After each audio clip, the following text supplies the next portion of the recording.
अयो ही बाई कशाला घरी आल्याच ना आता अवघड झालं. हे प्रांजू ते ना खताचं पैसे द्यायचं राहिलं दुकानदाराचं, त्याची बायको आलेली आहे.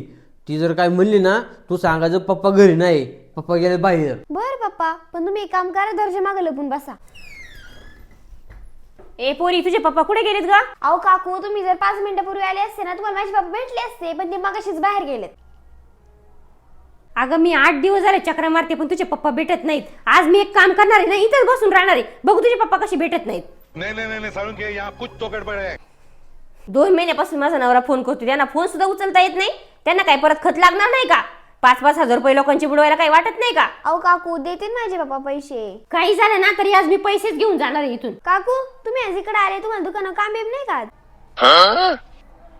नाही काय काम नाही मला.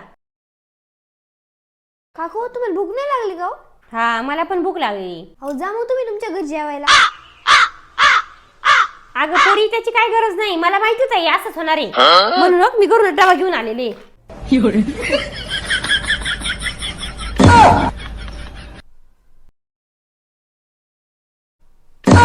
कैसे कैसे लोग रहते हैं यार यहाँ पर. अहो काकू, इथं झोपण्यापेक्षा घरी जाऊन झोपा की. पोरी, एक तर तुझे पप्पा इथे मला बघून गेल्यात, नाही तर त्यांना कुणीतरी सांगितलेलं मी इथे आलेली म्हणून. जाऊ दे बाई, कंटाळा आला तर मला काही घरी काही काम नाहीत का तेव्हा, चल जाते मी.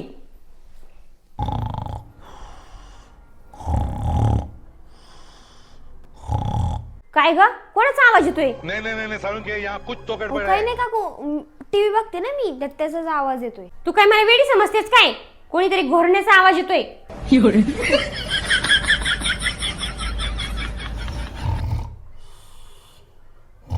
हो पप्पा, हो पप्पा, पप्पा गेले कधी गेले. कशाची गेली? त्यांनी तुम्हाला बघितले.